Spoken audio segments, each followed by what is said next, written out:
Hello students, welcome to my channel rise up tutors. Last व्हिडिओमध्ये आपण students जो 12th स्टँडर्डचा आपल्याला नवीन रायटिंग स्किलचा जो काही स्टेटमेंट ऑफ पर्पज आलेला आहे त्याचा आइस ब्रेकर्स बघितलेले आहेत. तर 3.4 हा आहे आणि आता आपण लगेचच लेसनकडे सुरुवात करणार आहोत. जे काही रायटिंग स्किलमध्ये आपल्याला इन्फॉर्मेशन दिलेली आहे ती तुम्हाला मी सांगणार आहे.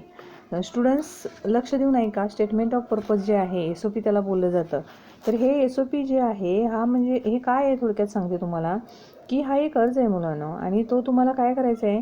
तुम्ही 12वी आपण इमॅजिन गेसिंग करूया. तुमची आता 11वी-12वी झालेली आहे. 12वी नंतर तुम्हाला कुठेही समजा ॲडमिशन घ्यायचं असेल, युनिव्हर्सिटीमध्ये चांगल्या प्रख्यात नामांकित आहे किंवा कुठेही ॲडमिशन घ्यायचं असेल तर ॲडमिशन घेत असताना मुलांनो ॲडमिशन घ्यायचे आहे. तर त्याकरता जे काही पर्टिक्युलर कोर्स असेल तर त्याच्याबद्दल तुम्हाला थोडक्यात हे माहिती देतं आणि त्याकरताचं जे काही स्टेटमेंट ऑफ पर्पज आहे ते त्याकरता लिहावं लागतं आपल्याला. तर ह्याकरता हे SOP असतो आणि SOP करता काही फॉर्मॅटही आहे. तर ते फॉर्मॅट कसे आहे किंवा SOP काय आयडिया देते, ते क्वालिटीज आहेत ज्या काही त्या सर्व आपण आपली जे काही एम आहे, ॲम्बिशन्स आहे ते आपण यातून डिस्क्राईब करतो आणि आपल्याला अपॉर्च्युनिटी दिली जाते की आपल्या काही क्वालिटीज आहेत ते इतरांपुढे त्या दिसून येतात आणि आपण डेव्हलप करू शकतो. आपल्या काही आवडीनिवडी आहेत, आपण आपल्या एम जे काय आहे ते साध्य करू शकतो पर्टिक्युलर आपल्या युनिव्हर्सिटीमध्ये किंवा पर्टिक्युलर कॉलेजमध्ये ॲडमिशन वगैरे घेऊन. आणि मग अशा पद्धतीने आपल्याला ते SOPs हा भेटतात आणि SOPs भेटल्यानंतर त्याचं SOP ही वेगवेगळ्या युनिव्हर्सिटीमधून वेगवेगळ्या पद्धतीने लिहिली जाऊ शकते. आणि जेव्हा आपण 12वी एक्झामिनेशन पास होतो तर आपली पर्सनल स्टेटमेंट जे काही आहेत युनिव्हर्सिटीकडे किती ॲडमिशन करता असतील किंवा कशा करता असतील त्याच्याकरता काही फॉर्मॅट असतो. तर फॉर्मॅट काय आहे स्टेटमेंट ऑफ पर्पजचा, कसं लिहायचं आहे. तर मुलांना बघा, फॉर्मॅट लिहिताना पहिल्यांदा तुम्ही समजून घेणं आवश्यक आहे की it should be written in 500 words within 5 to 6 paragraph. बघा, फक्त तुम्हाला 500 जे काही वर्ड्स आहे त्या 500 वर्ड्समध्ये स्टेटमेंट ऑफ पर्पज लिहायचं आहे आणि 5 या 6 पॅरेग्राफमध्येच ते फिनिश करायचं आहे. मग फर्स्ट पॅरेग्राफ कशाच असेल मुलांनो, तर इंट्रोडक्शन म्हणजे स्वतःची माहिती सांगायची आहे, पर्सनल बॅकग्राऊंड सांगायचं आहे आणि तुमचं एम काय आहे लाईफमध्ये हे तुम्हाला त्यामध्ये स्टेटमेंट ऑफ पर्पजमध्ये लिहावयाचं असतं पहिल्या पॅरेग्राफमध्ये. सेकंड पॅरेग्राफमध्ये स्पेसिफिक क्वालिटी जे असतात, कोर्स जो आहे त्याचे स्पेसिफिक क्वालिटीज जे असतात, मग स्पेसिफिक प्रोग्राम आहे, कोर्स आहे त्याच्याबद्दल बोलायचं आहे. आणि थर्ड जो पॅरेग्राफ आहे त्यामध्ये मुलांनो तुमचे जे काही क्वालिटीज आहेत write about it. Okay, then means that would be helpful suitable for this career or objectives. Then what are your hobbies, what are your what are your different extra curricular activities and that will be helpful for achieving your goal. हे लिहू शकता third पॅरेग्राफमध्ये. म्हणजे तुमच्या काही छंद असतील तुमचे वेगवेगळे आणि काही इतर ज्या काही अभ्यास सोडून इतर काही तुमच्याकडे कौशल्यपूर्ण अशा काही गोष्टी असतील तर त्या तिथे सादर करतात. आपले ॲम्बिशन्स कंप्लीट करायला, गोल कंप्लीट करून द्यायला सुद्धा काही ते सुद्धा हेल्पफुल ठरू शकतात, मदतगार ठरू शकतात. आणि फोर्थ पॅरेग्राफमध्ये मुलांना काय लिहायचं आहे की तुम्हाला त्या म्हणजे तुमचा एक्सपिरियन्स त्या फील्डमधला काय आहे किंवा इंटर्नशिप किंवा प्रोजेक्ट काही कंप्लीट केले असेल तर त्याच्याबद्दल वगैरे माहिती फोर्थ पॅरेग्राफमध्ये तुम्हाला करायची आहे. आणि फिफ्थ पॅरेग्राफ असतो तो आपला कन्क्लुजनचा असतो, निष्कर्ष, तात्पर्य. तर ह्याच इथे तुम्ही काय ॲडमिशन घेतलं, हीच युनिव्हर्सिटी तुम्हाला काय योग्य वाटली, फायदेशीर वाटली, असं वगैरे ते 2 लाईनमध्ये 2-3 लाईनमध्ये तुम्ही लिहायचं आहे. स्टुडंट्स आता बघा, हे तुम्हाला फॉर्मॅट सांगितला राईट. आता how to write it. Okay, आता फॉर्मॅट तर कळलेलाच आहे. आता काही ह्यामध्ये गोष्टी अशा आहेत की आपण त्या यूज करायच्या नाही आहेत. Means do not make spelling or construction mistakes. Then do not use unclear or lousy language. आणि whatever you started to write it, you must be convincing.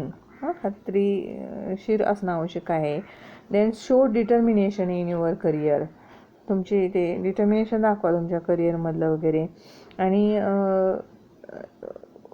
what are the aim or goal or purpose of choosing this particular course and university, that should write in there.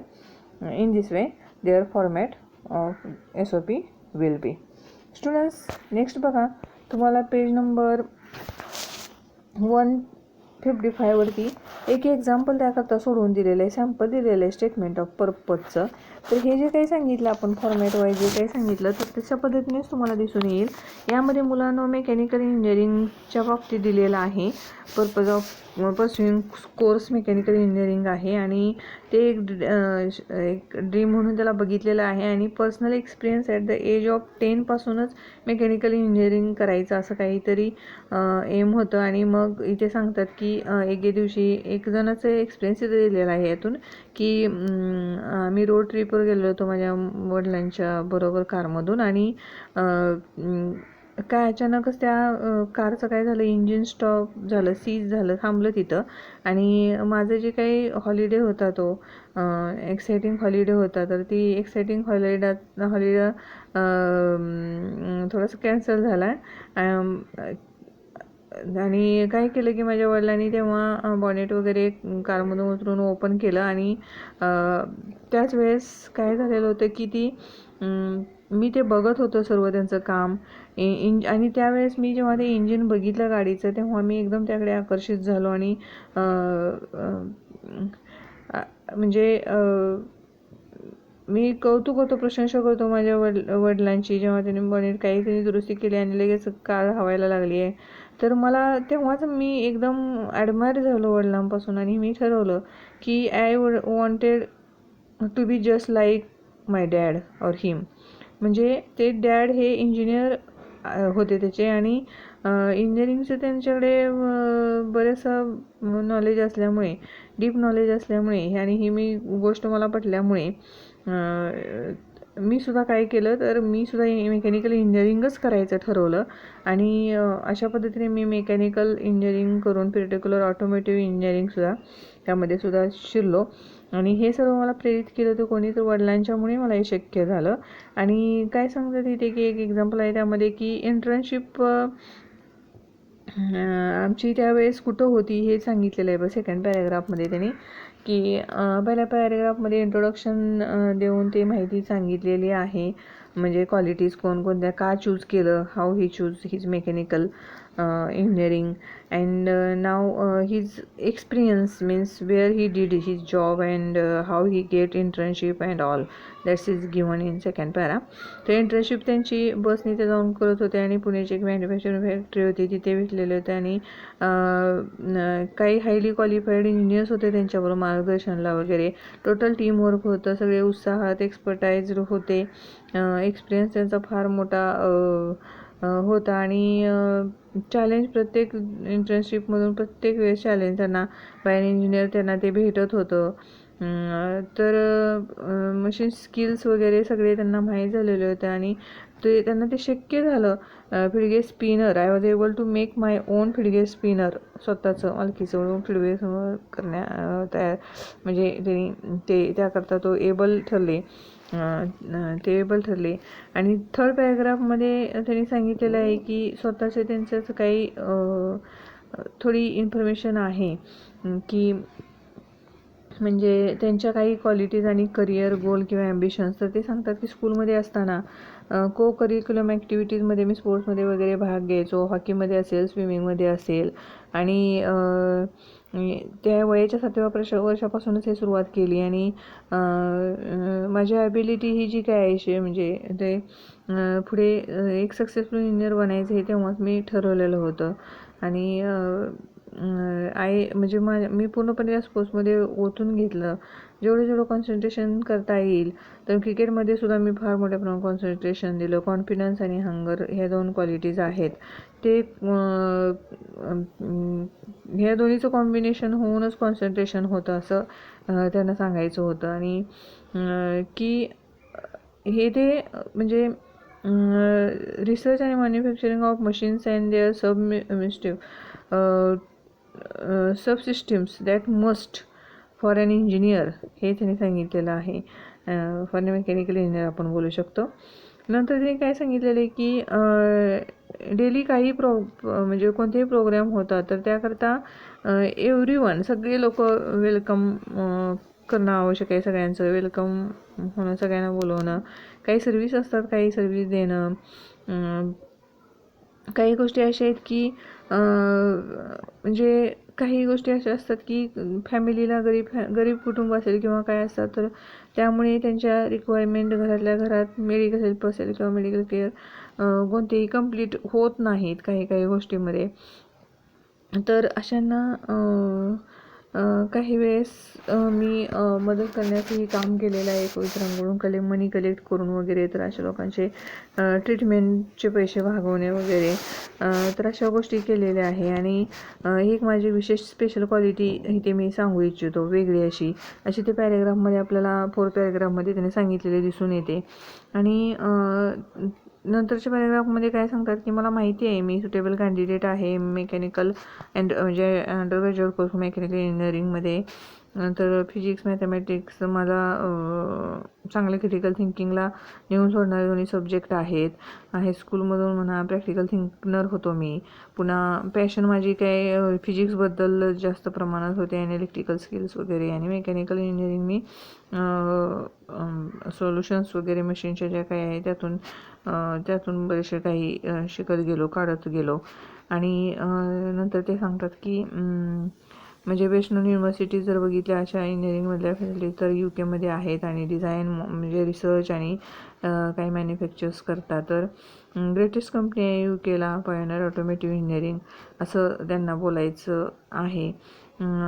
तर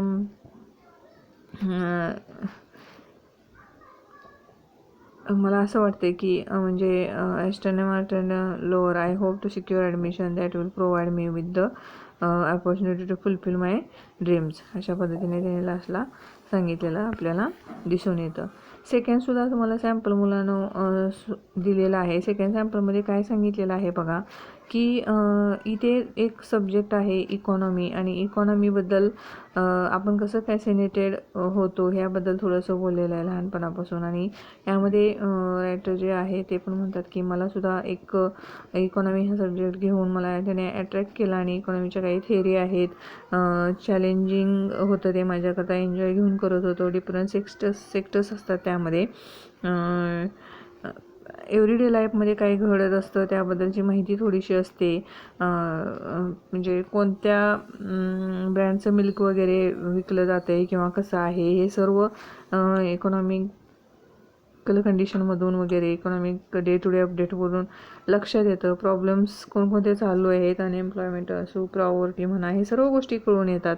आणि हे सर्व माहिती करणं, त्यातून problem जे आहेत आणि त्याच्यावरचे सोल्युशन्स, प्रॉब्लेम समजून घेण्याचे सोल्युशन देणं, हे सुद्धा आहे हे सब्जेक्टमधून आपल्याला करता येतं. तर त्यांनी काय सांगितलेलं आहे की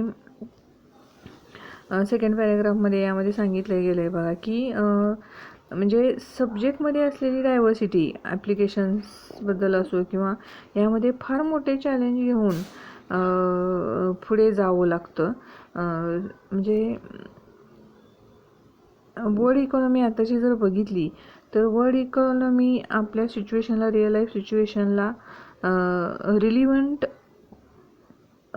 नाही आहे. मग त्यात चढउतार हे होतच राहतात. आणि हे चढउतार बघणं आणि डिसिजन मेकिंग व्यवस्थित घेऊन त्यामध्ये आपलं कॉन्ट्रीब्युशन देणं, इम्प्रूव्हिंग त्यामध्ये करणं, एक्सप्लेनेशन देणं मार्केट इव्हेंटचं वगैरे काय हे फार महत्त्वाचं ठरतं. आणि ह्या सगळ्यातून आपलं थिंकिंग हा एक जास्त महत्त्वाचा पार्ट दिसून येतो. आणि आपण त्यामध्ये मग चांगल्या पद्धतीने उतरू शकतो. नेक्स्ट पॅरेग्राफमध्ये काय सांगितलेलं आहे की प्रॅक्टिकल ॲप्लिकेशन्स असतात इकॉनॉमिक्सचे ते असणं आवश्यक आहे ॲट ऑडिटिंग फर्म. म्हणजे practical economics and finance play a key role in running of business. Okay.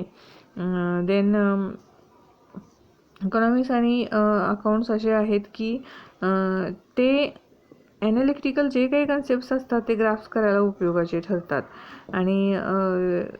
आणि जे काही इकॉनॉमिक्स आहे सगळीकडे, तर ते इकॉनॉमिक्सचा स्टडी हे एक आपल्यापुढे काय होऊन बसलेलं आहे, चॅलेंज होऊन बसलेलं आहे. मग इकॉनॉमिक्स हे ह्याच्याशी रिलेटेड आहे, मॅथ्सशी किंवा युनिव्हर्सिटी लेवलला बघितलं तर त्यामध्ये सुद्धा कॅल्क्युलस आहे, काही स्टॅटिस्टिकल मॉड्यूल्स आहेत, तर त्याच्याशी पण रिलेटेड आपल्याला दिसून येतं.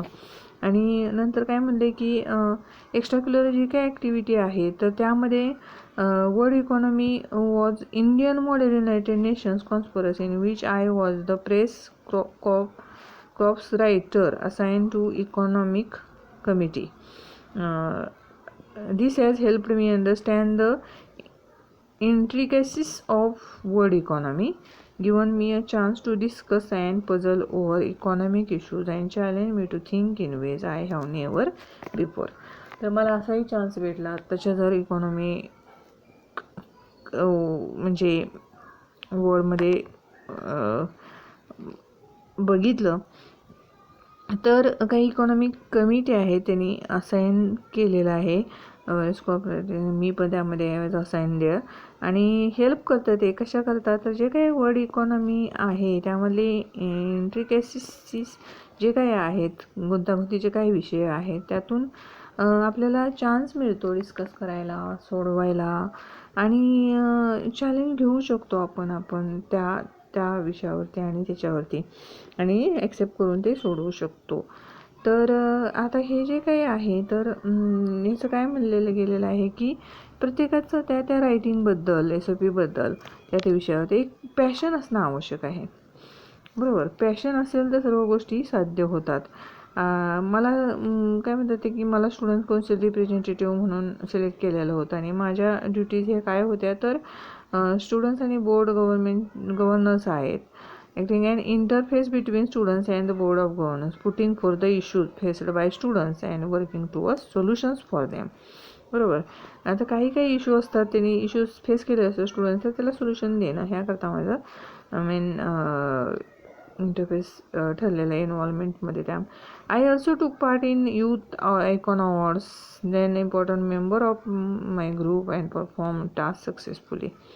देन पुढे काय म्हणतात की मला बॅडमिंटनसुद्धा खेळायला फार आवडतं. बॅडमिंटननं मला वेगळा लेसन दिला की face to face the consequences of poor shot, हा लेसन वेगळा मिळाला. नंतर काय शिकले तर I have learn not to dwell on my mistakes but to accept them. आपण जेव्हा पडदा कधी घालायचं नाही आपल्या मिस्टेकवर, तर ते ॲक्सेप्ट करायचे असतात. कोणत्याही तऱ्हेने आपली चूक झालेली असेल तर फार महत्त्वाची गोष्ट आहे हे ते सांगतात. आणि म्युझिकने सुद्धा थोडंसं त्यांना एक पद्धतीने हे करून टाकलं, रिलॅक्स आणि अनवाइंड करून टाकलं. मग जर लास्टली ते काय सांगतात की हे जे काही फील्ड आहे इकॉनॉमिक्समधलं किंवा मॅथमॅटिक्समधलं, आपल्या म्हणजे वर्ल्डमध्ये काय अंडरस्टँडिंग आहे, डीप अंडरस्टँडिंग समजून घेण्याकरता एक ॲनालिटिकल टूल आहे ते. ओके.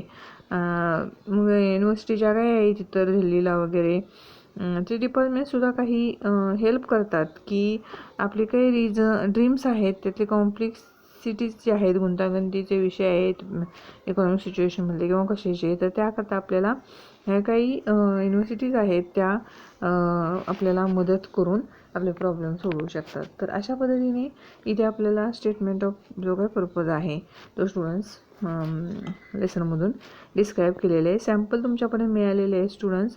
तर अशा पद्धतीने तुम्हाला रायटिंग स्किलला यावरती क्वेश्चन्स वेगळा येऊ शकतो आणि तुम्हाला काय करायचं आहे तर स्टेटमेंट ऑफ पर्पज त्याच्यावरती जे फॉर्मॅट सांगितलं त्या पद्धतीने लिहावा लागेल. So students, thank you for watching me and wait for my next video and don't subscribe don't forget to subscribe my channel. Thank a lot.